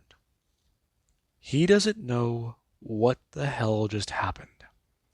But right now he knows all for one's been killed. His allies, he has to reach out, trying to find them. However, he does find the absence of mines, and this, it does concern him greatly. He can only find a number of them, and this, it does make him worried if everyone else is dead. Though, right now that is only one of the questions he does have. As he just stand there, and someone, they do go to stand up, and Deku does come face to face with Mirio. Him smiling before a portal, it does go to open. And behind him does go to stand a man who does go to have blonde hair as well. Getting to his feet, as there is a sound of Gigantomachia in the distance. Him moving closer and closer to the ground does continue to rattle. And that Deku does pay attention to. Turning to his allies, finding that many of them are down. Some might not be in condition to fight. And the ones who are, they are on their feet and ready. They're dazed, confused, shaking, terrified, scared, but they know it's not over. If they drop, they might die. If they sit down, they might die. And Deku does get a watch as Mirio does get a turn. Right now, us having, or Kirigiri does go to walk out as well, turning to his master and expressing to him about what exactly he's done. Since it does appear that they're ready as well. Turning as the portal does have Shigaraki walk out, and Danger Sense immediately goes off telling Deku to warn his allies. Him reaching out with telepathy and going to try and attack these two. However, there is, whenever twice, he does get a smile. And he does get to begin one simple little thing. Weeping for the allies of his he lost. And Shigaraki, Tomura Shigaraki, does stand there, well aware as to what to do. He is here to watch the carnage, since, while his associates are killed, he no longer needs them. They've outlived their uses, and now he does intend to take the waters here. His quirk is too dangerous this close to the pit he seeks. So, he'll let the sad man have his little parade. And twice, he does even have copies of himself begin to rapidly expand, rapidly duplicate. And everyone who does get to their feet, they do get to watch this massive, massive number begin to grow. And Tomura, he does begin to make his way towards the school. As Deku does stand there, him turning and watching Tomura walk up the hill and turn back, this massive mountain of men running toward them. This massive group, sheer numbers Deku can't count anymore. He lost track, and there's so many. And this, it does cause him to laugh when he gets to see Gigantomachia charge through a literal mountain. And this does mean a bit, as there is Kirigiri. Whenever Deku's at a turn making his way for Shigaraki, he does it to open a portal, trying to stop him from approaching, trying to stop him from moving, getting anywhere close. And that, it does tell him something. This guy wants the waters, and Deku cannot allow that. Currently, Mirio, going to stand there before someone, does the crash down on the battlefield. Them going to land before Deku's a turn and see them. And there is actually where Shigaraki does turn as well. His attention now redirected to the one he was looking for. Tamaki. And this, it does catch his smile. Since that body of his gain a quirk for what he eats, that will be his vessel. And Nedre does a sit up and look horrified at her friend. So she does stand there, an amalgamation of abilities she doesn't recognize. A monster covered in muscle, fur, scales, his eyes, horns. Sweet mother of God, what did he do? And Tamaki does sit there covered in flames as well. As someone, they do stare at him. And this is where Tamaki does a turn looking at Shigaraki before he does go to reach his hand out, and he does a turn to Deku.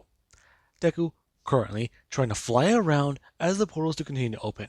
Him stopping his momentum before trying to fly up into the air, and that does not go to work. Currently, him going to turn off the quirks in that area.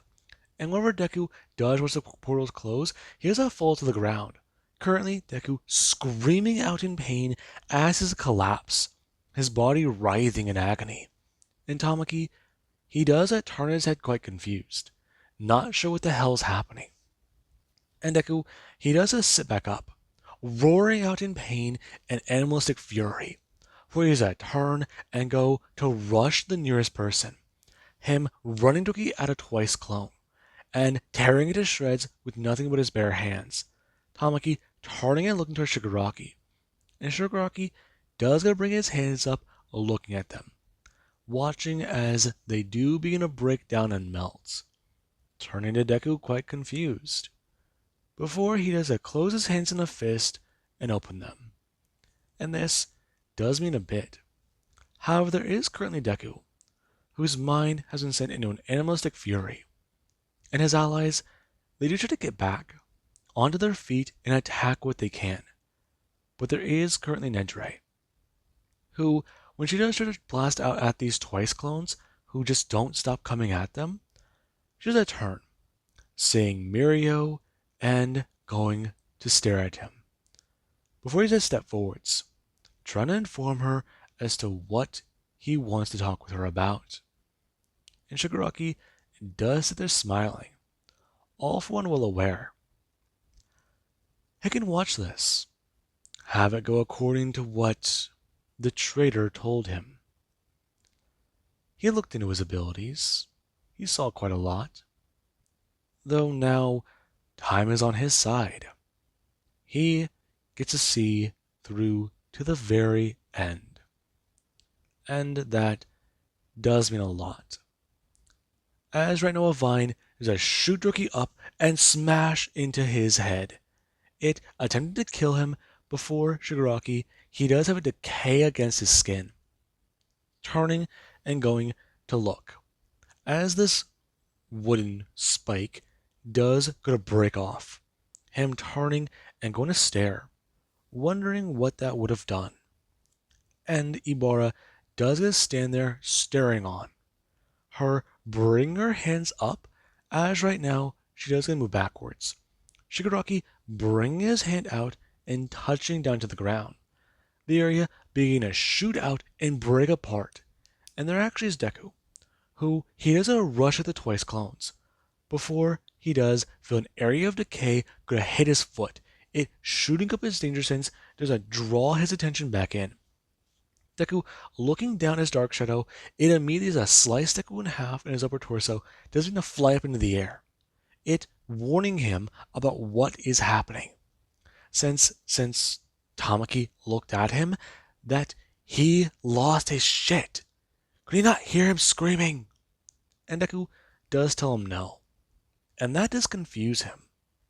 As Deku does a turn yelling at Tamaki to use his damn ability on that dude. And there is where Shigaraki does raise his hand before he's a turn and look over towards Mirio again. He's the bystander. And this should be quite good. Though that does now pose a question to him. What to do? What will happen? And there's where Shinso does come out. Currently, him on his feet and yelling out to stop this damn bullshit. And Shigaraki does a turn, looking and smiling before he does express. He's not sure that's gonna. Him stopping. And this is where he does a smile. And Deku, he does a rush towards Shigeru, attempting to take him down, yelling about what they've got to do. And this, it has turned into the main goal. However, Tamaki, instead of rushing Shigeru, he does stand here, ready to confront his friend Mario.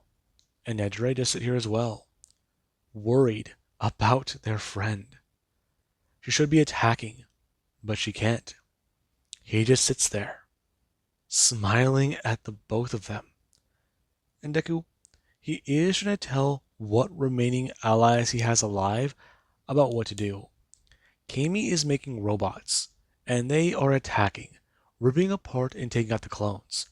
But they're not stopping. They are endlessly pouring into them. Tokoyami is rushing forwards, attacking and doing what Dark Shadow is attacking and doing what he can. Tamaki is trying to confront Mirio.